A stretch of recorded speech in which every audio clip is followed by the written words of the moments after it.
Students, welcome to your maths class.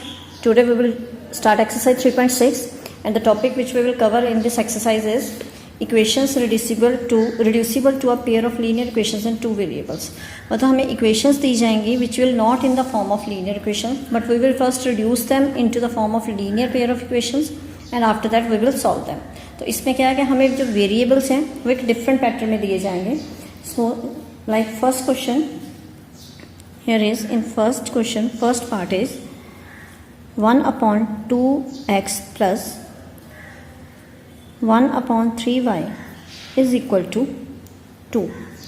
And second equation given is 1 upon 3x plus 1 upon 2y is equal to 13 by 6. Basically mostly हमारे पास जो equations होती हैं उसमें general form हमारी क्या होती है, that is always A X plus B Y plus C is equal to 0. ठीक है, कांस्टेंट हम लेफ्ट राइट पे हो सकती है. मतलब हमारे पास क्या है, जो वेरिएबल्स होते हैं वो डिनोमिनेटर में नहीं होते, कोफिशिएंट्स के साथ मल्टीप्लाई होते हैं. ऐसा जैसे हम ये कह सकते हैं कि न्यूमिनेटर में कभी भी डिनोमिनेटर में मतलब a अपॉन एक्स इस फॉर्म में हमारे पास इक्वेशन कभी नहीं होगी. मतलब अब हमने अपनी इक्वेशन को इस स्टैंडर्ड फॉर्म में कन्वर्ट करना है. अब हमारे पास जो वेरिएबल्स दिए हैं, पहले तो हम क्या करेंगे कि जो हमारे कोफिशिएंट्स हैं, जैसे हमारे पास डिनोमिनेटर में x है, दैट मीन यहाँ पे जो वेरिएबल वाली टर्म है 1 अपॉन एक्स है, यहाँ पे वेरिएबल वाली टर्म 1 अपॉन वाई है, तो उनके कोफिशिएंट भी डिनोमिनेटर में है, दैट मीन्स 1 अपॉन 2 उसका कोफिशिएंट है और यहाँ पे 1.3. हमने क्या करना है, वेरिएबल्स को अलग करके लिखना है. लाइक फर्स्ट इक्वेशन है जैसे मेरे पास, तो ये मेरे पास है 1 अपॉन एक्स और इसका जो कोफिशिएंट वेरिएबल है वो 1 अपॉन 2 और इसका जो वेरिएबल है 1 अपॉन एक्स, क्योंकि इन दोनों को मल्टीप्लाई करेंगे तो 1/2x बन जाएगा. मतलब हमने अपनी टर्म्स में से कोफिशिएंट और वेरिएबल अलग अलग कर लिए.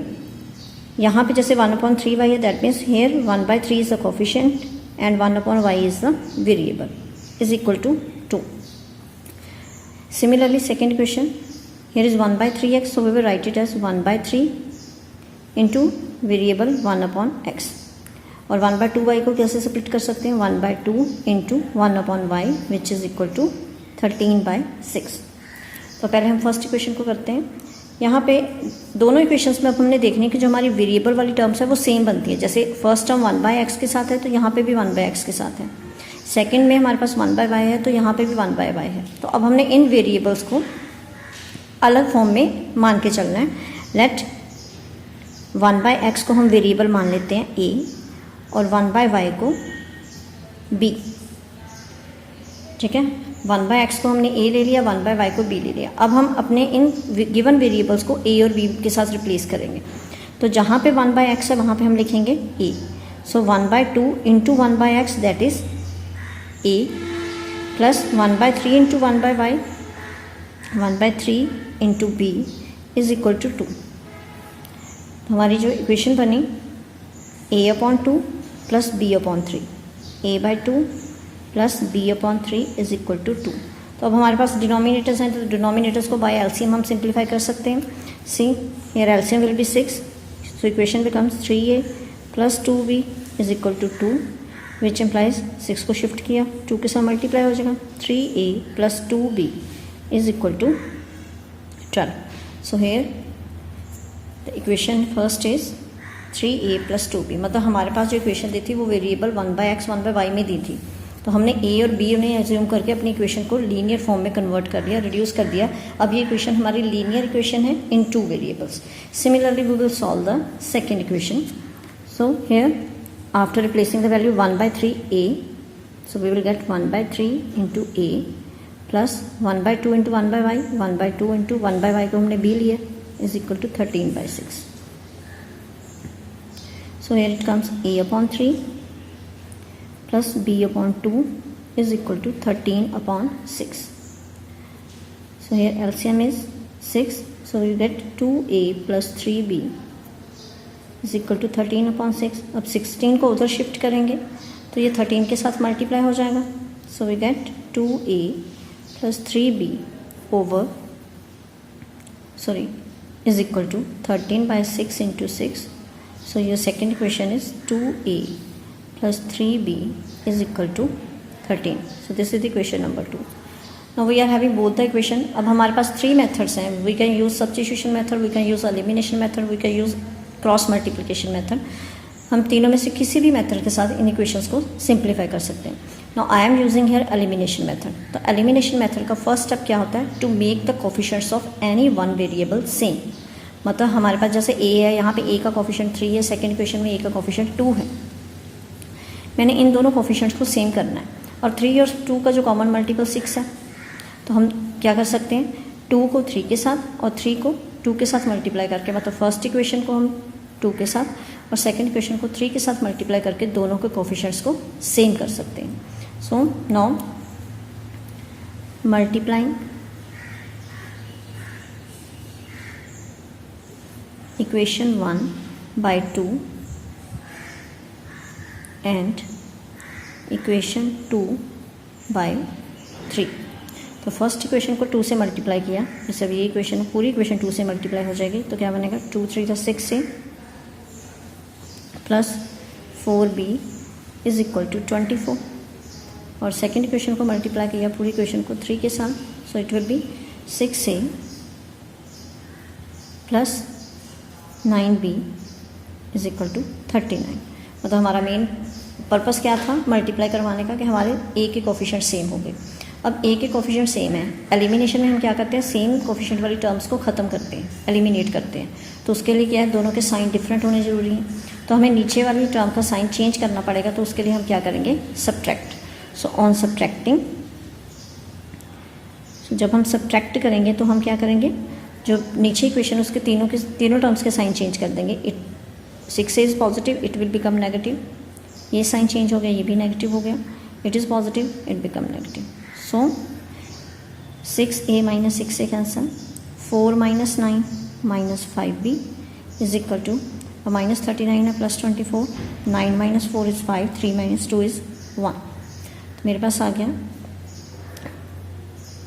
b is equal to 15/5 that is 3. So we gate b is equal to 3. अब वही b की वैल्यू हम फर्स्ट और सेकंड में से किसी क्वेश्चन में भी फिल कर सकते हैं. नो सब्स्टिट्यूटिंग, और put the value of b in equation 1. तो अब यहाँ पे हम b की वैल्यू सब्स्टिट्यूट कर देंगे. So 3a plus 2 into 3 is equal to 12. 3a is equal to plus 6 is equal to 12. Now shifting 6 on that side, 3a is equal to 12 minus 6, that is 3a is equal to 6 and a is equal to 6/3, it is 2. तो हमारे पास a की value आ गई 2 और b की value आ गई 3. But in given equations the variables are x and y, और हमने इक्वेशंस को x y के लिए सॉल्व करना है. तो दैट मीन्स कि अब a और b में से हमने x y की वैल्यू लेनी है. तो हमने एज्यूम क्या किया था? a is equal to 1/x and b is equal to 1/y. तो अब इट मीन्स अगर a 1/x के इक्वल है, a की वैल्यू 2 1/x हो गई और b 3 is equal to 1/y. तो इन इक्वेशंस को सॉल्व कर लेते हैं. ये आ गया हमारे पास 2x is equal to 1, 2x का मल्टीप्लाई हो गया and x is equal to 1/2. Similarly 3y is equal to 1. अब 3 को शिफ्ट किया, y is equal to 1/3. So x is equal to 1/2 and y is equal to 1/3 is your answer. So this is the way. मतलब इन questions में हमने क्या करना है?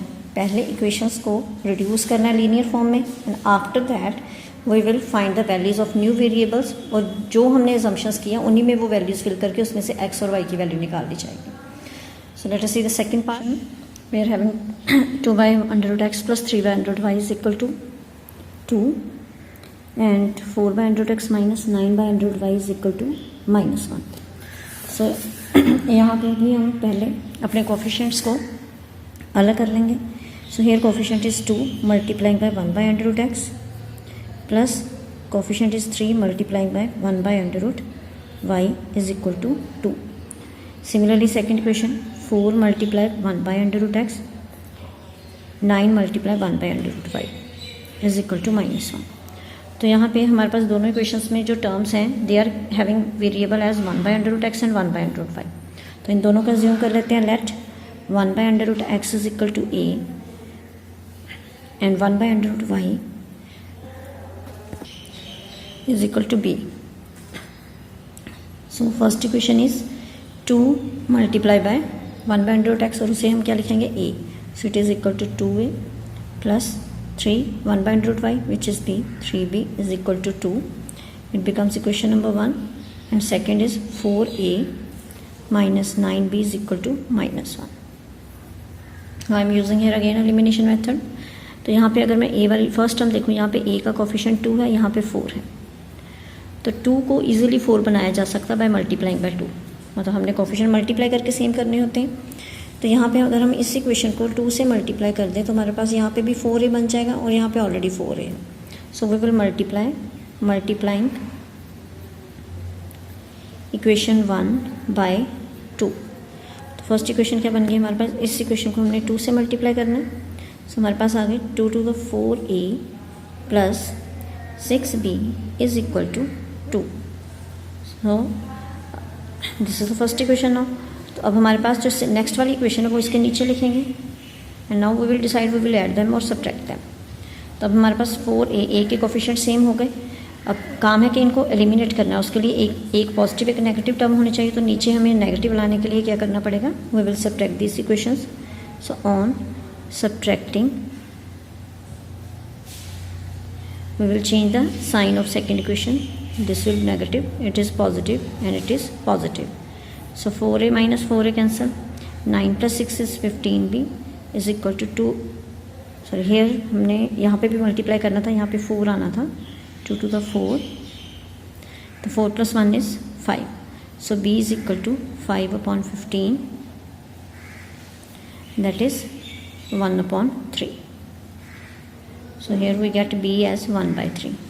अब a फाइंड करने के लिए हमें ये वैल्यू दोनों में से किसी इक्वेशन में फिल करनी पड़ेगी. So I am choosing equation number 1. So put value of a in equation 1 and this equation is 2a plus 3b is equal to 2. अब इसमें हमने b को रिप्लेस करना है उसकी वैल्यू 1 by 3 के साथ. So what we will get, so we get now 2a plus 3 1 by 3 is equal to 2. 3 and 3 will cancel. So 2a plus 1 is equal to 2. 2a is equal to 2 minus 1 and it implies 2a is equal to 1. So a is equal to 1 by 2. So here we get the value of a and b both. But we need to find the value of x and y. अब a हमने assume किया था. We know a is equal to 1 by under root x. And b is equal to 1 by under root Y. जो हमने starting में अपनी assumption की थी अपनी इक्वेशन में 1 बाई अंडर रूट एक्स को a लिया था और 1 बाई अंडर रूट वाई को लिया था हमने b. Now we write here the values of a and b. a की वैल्यू हमारे पास आई 1 by 2 is equal to 1 by under root x. Now by cross multiply we will get under root x is equal to 2. तो अब इसमें से x की value लेनी है. That means we will square both side. Now squaring both side,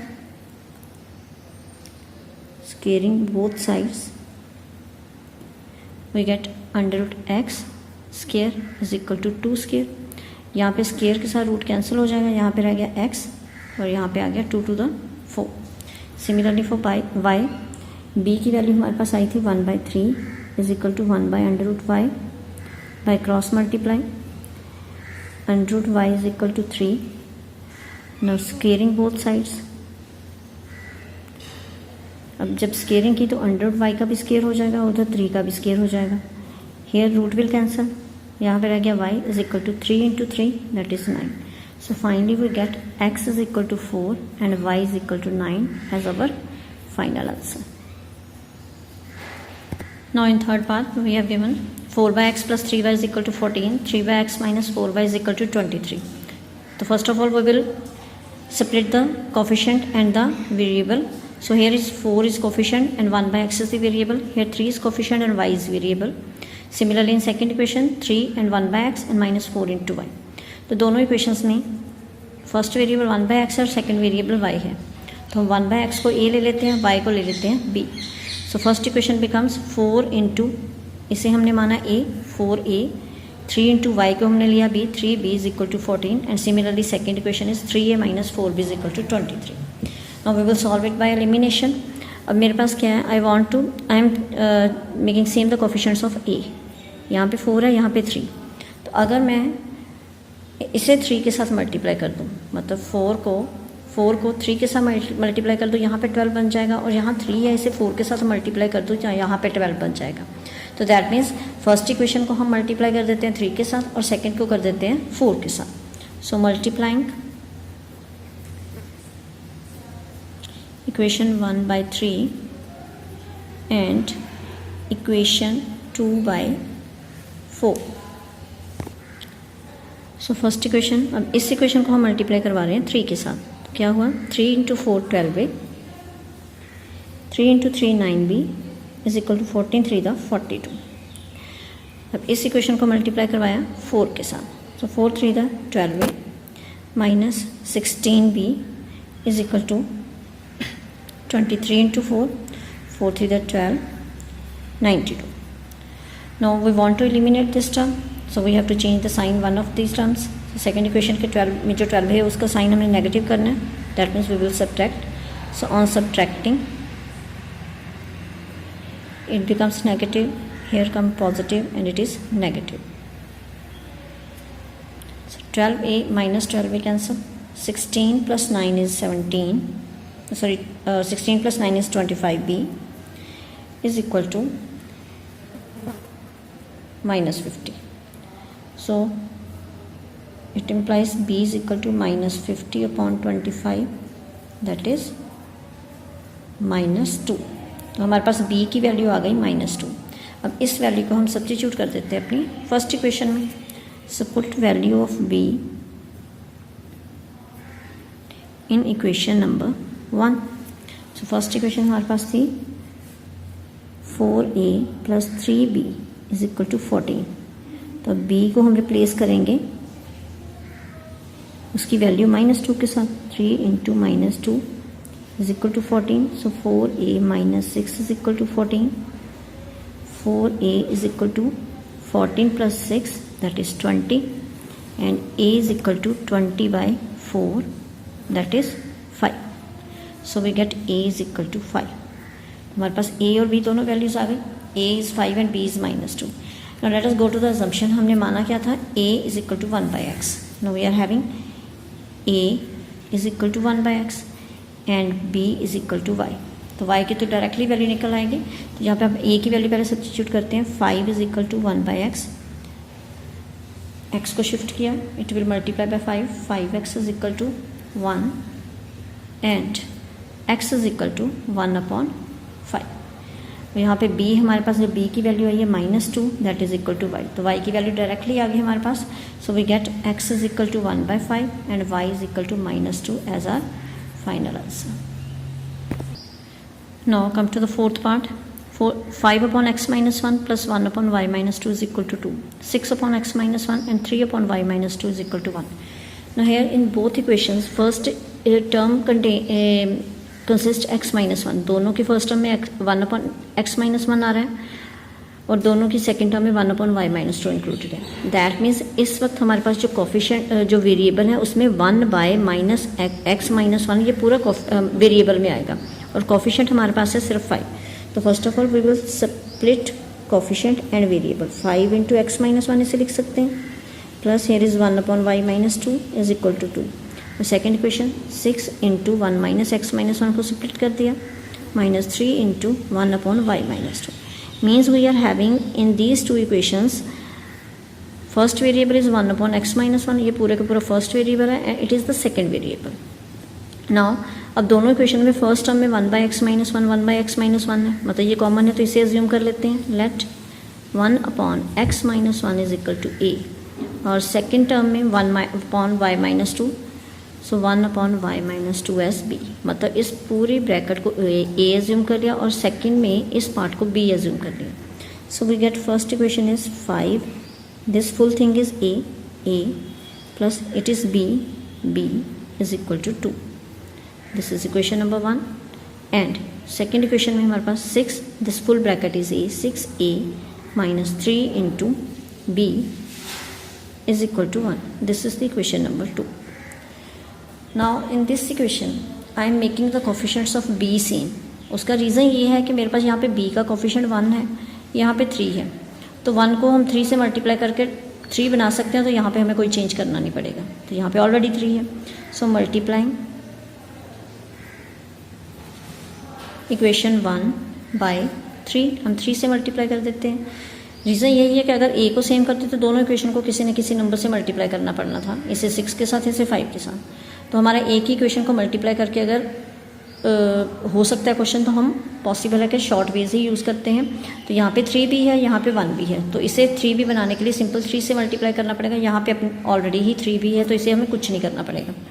so first equation मेरे पास convert होगी, मैं फर्स्ट इक्वेशन को मल्टीप्लाई किया 3 के साथ। सो 3 5 द 15 है plus 3b is equal to 6।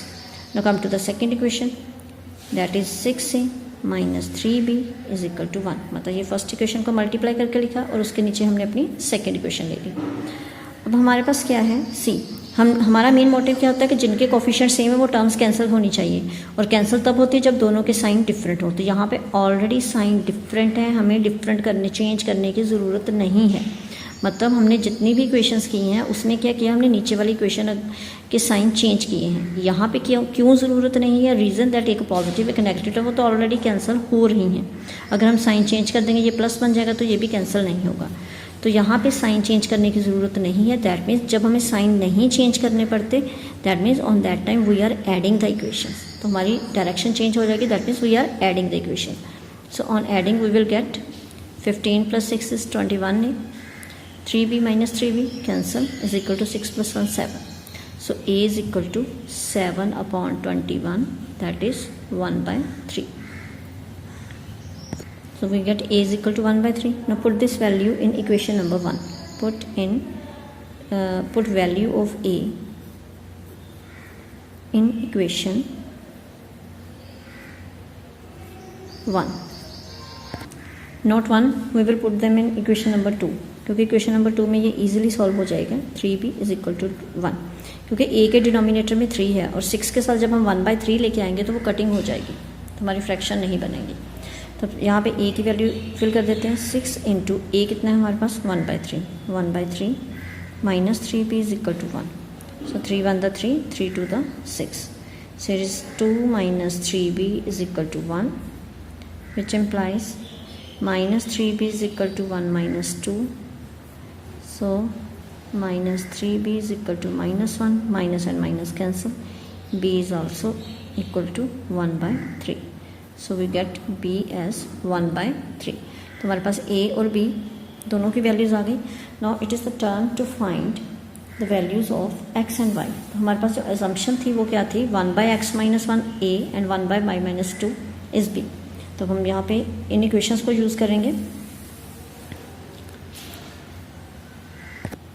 So we are having 1 by x minus 1 is equal to a and 1 by y minus 2 is equal to b. तो a और b की वैल्यूज़ हैं, हमें इन इक्वेशंस को उनके इक्वेट करेंगे, इक्वल रखेंगे। 1 by x minus 1, a कितना है 1 by 3 is equal to 1 by 3. Cross multiply we get x minus 1 is equal to 3 1 the 3. तो यहाँ से x की वैल्यू आ गई 3 plus 1 that is 4. So we get x is equal to 4. Similarly 1 upon y minus 2 is equal to B, और b की value कितनी है 1 by 3 is equal to 1 by 3. Again by cross multiply, y minus 2 को 1 से multiply किया, y minus 2, 3 को 1 से किया 3. So y is equal to 3 plus 2 that is 5. So finally we get x is equal to 4 and y is equal to 5 as our answer. So this is the method how we will reduce given equations into the linear equations, and then we will solve them for finding the values of variables. So we have completed 4 parts, and next 4 parts we will do in the next lecture. I hope you understood all the questions and the method for reducing the equations into linear equations. In case of any doubt or query, you can ask me question anytime. Thank you and have a nice day.